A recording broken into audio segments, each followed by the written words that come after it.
Hey everyone, Egman here with another video, and today we have a starter deck Vegito list that's updated for the BT16 meta. This is kind of one of my favorite leaders that I just keep going back to. It has like a really fun little engine with how it works, and I think Blue's kind of in a weird spot right now where it has a lot of good tech cards, but it doesn't have like an immediate like best in deck kind of leader. Like Soul Striker's obviously super good as always, but I want to try out some of the new doodads with this guy and just kind of show it off. So I don't have any video footage of this deck right now as a recording, but I do plan on streaming it on Friday.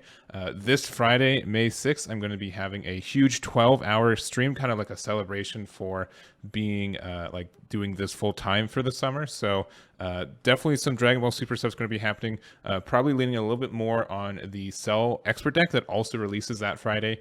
But it should be a lot of fun, and I'm looking forward to it. So this should have some games during that time. I will re-upload it, and if there's anything of to show you guys, I'll link it and make sure you guys can see it as well.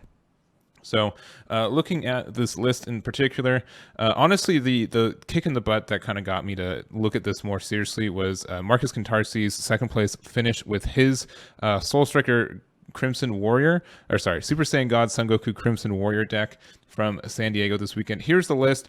He also made a video with Joey, so make sure just to watch that video instead if you want to know more about this list. He's going to know about it a lot more than I, and it's just really impressive he was able to get second place with this list. Anyways, so just the idea, again, like we have this blue leader with a bunch of good tech cards and everything else, and what do we do to make get the most value from it? So this leader, if you don't know what it does, on the front side, auto when this attacks, draw one, so standard. Also auto if it's your opponent's turn, when one of your blue unison cards will be placed in your drop area or one of your blue battle cards is removed from battle area by opponent's skill or KO, you flip this card over and draw two. So really nice. And when I originally used this leader, it was with like some revive stuff, and getting that those triggers and everything is really, really strong. And then also if your life's at 4 lives, you can draw one and untap an energy. Same kind of auto once per turn on the opposite side. And then also when this attacks, draw one, and then has the active battle of +2. Choose one of your blue unison cards, it gets +10 KO power and triple strike for the battle. This is pretty much your win condition for it. Being able to get a 30k unison triple strike just by itself with Gogeta is enough to kind of win the game, especially since if you don't have to pay the 2 blue until you're actually in the battle step 2. It's not like an active main kind of thing. So getting a bunch of that value, I think, is very, very nice. We also do have the and so I guess we just go through the babies and just kind of go from there. Real quick, I'm not running Dr. Rhoda immediately. This can immediately go back in there. I think it's a good card, and I just kind of wanted some tech stuff. From when I saw Marcus play the list, the one thing I saw that sometimes caught him off guard was just the lack of cards that could actually like replace themselves, and like I found like he didn't have a lot of card draw sometimes. So I did want to have some additional one drop. So having this Oob, it's a blocker, but also if you have a blue unison card in play, when this card is played, you get to draw one. So that's a really good cycle. We also have Isekai keeping watch. So it's kind of like a mini Black Mass Saiyan, which also is in color, which is great. So when you draw a card when you play it, also during your turn when your opponent plays a battle card, your opponent chooses one card in their hand and places it at the bottom of their deck. So like having these in the main, I think, is good. And also there's a Son Goku Hellish Throwdown. I didn't know this card existed until literally today. So it's a blocker Saiyan. Also the fact that the Saiyan, I keep mentioning if they're Saiyan strictly because of the Gogeta permanent, which we'll talk about later, but that is important and something to take into consideration. At the start of your main phase, so for 1 blue, if you lead your card in energy or all mono blue and you choose one card in your hand, discard it. At the start of your main phase, play up to 1 Freeze and Cell, a match made in hell from your deck with 2 markers in it in rest mode, and shuffle your deck. So being able to play this for 1 is good, especially since it does have like the +1, choose 1 blue battle card in your hand with any cost of 1 and play it. So it lets you kind of ramp into this unison, which means that you can then ramp into one of your 1-drops, and most of them replace themselves too by getting a card draw, and some of them are blockers like the Oob and everything else. So even if you're not awakened yet, you can have a blocker out, which means that if your opponent swings at any of these and they do the block, you get the awaken, you get some more card draw, and you just go from there. So because of that, I didn't think that Rhoda needed that KO. I don't think the energy is needed for Rhoda. I could be wrong. And if I am wrong, I'll let you guys know. But I think it's fine. If you want to play it, though, I don't think that's bad either. So it's to each their own there. So those are kind of the one drops. We also have Borgos, which is also a Saiyan. And when this card's played, draw one once per turn. And when your opponent switches to energy to action, but use a counter skill like Dimension Magic, you just crit them a life. So that's good there too. We also do have the Son Goku and Vegeta. This is like a promo that was expensive for a very long time. And then I've seen no one, I've never had this card play against me in like a year.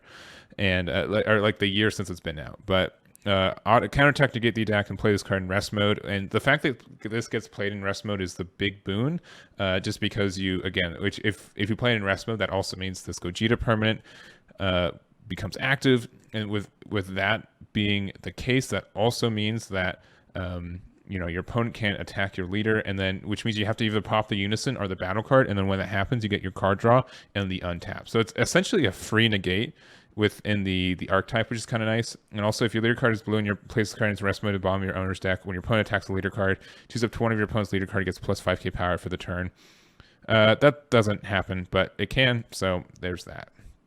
We also do have, we'll go over the option cards in a minute. Vegeta, because it's a Saiyan, and just cycling is better. We do have the Vegeta, the Interceptor, just a 20k dual attacker that bombs 2 cards to the bottom of the deck, it's just so good. If you're not afraid of this having counterplay, it's such good value. Goku is a Saiyan that's also a blocker that also gets to get the card draw for free, so all of that is good.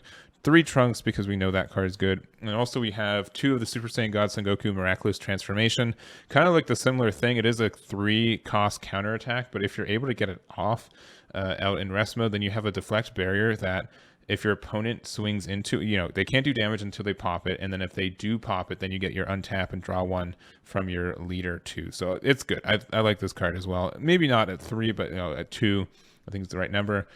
And then also Baby Hatch, because as we said, this card is very, very good. Oh my gosh. I still can't believe this card is legal sometimes. Like blue just has like the best negate in the whole wide world. It's the cooler bait for the centuries. So, and then so with this card, we're only running 3 because we search it from deck. If I feel like we need a 4th one, we can. But very good for just a standard Unison. You get this out for 2 markers. It's in rest mode, but you really don't care about that. And then you add a 3rd marker to cycle, which means you can probably get another, like you get like an Oob out, which the Oob lets you draw a card too. So that's good. And then, or even like the East Kai lets you draw a card, and then they can't play Black Mass Saiyan stuff and Borgos. So that all feels really good. If you're playing Dr. Rhoda, you can also play it from there. And then Gogeta itself is just kind of the win condition in the deck. A 3-drop 20k Unison. If your leader card is blue Saiyan and you have all blue Saiyan, and you have a blue Saiyan card in rest mode, your leader doesn't take damage from attacks. So having that just means that if you have any of your dudes, including like a blocker, you get to prevent that from happening. So like, for example, if you block with Son Goku and then you just combo out of the attack, they have to keep swinging into this before they can start doing damage to you, which is kind of nice.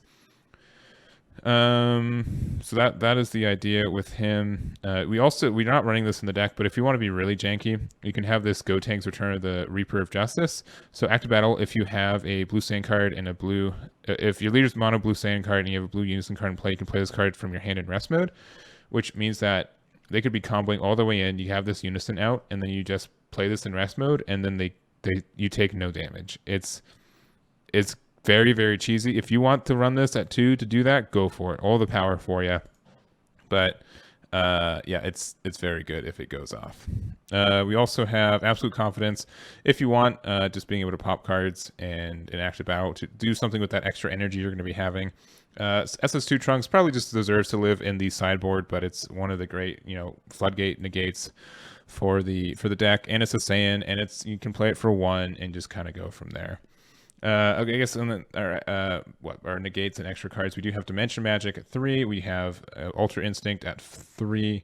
The reason we don't have this at 4 is because the Unison can't get from it. This card came out before Unisons, so if your leader card is blue and you choose up to one of your leader or battle cards, it gets plus 15k power for the battle.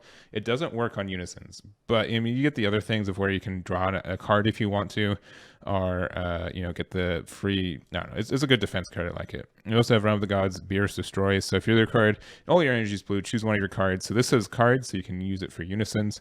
It gives plus 10k power for the battle, then choose one. If it's your turn, choose one of your opponent's battle cards with any cost greater than their current energy is placed at the bottom of its owner's deck.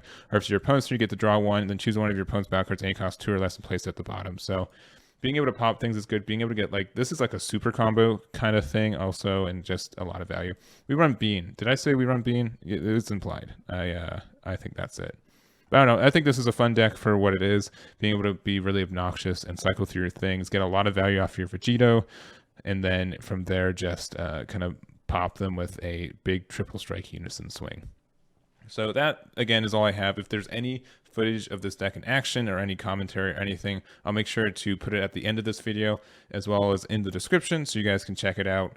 And again, make sure to check out my stream on Friday. It should be a lot of fun, and I really hope to see you guys there. But that's going to be it for me. Again, thank you guys so much for watching, and I'll catch you all next time.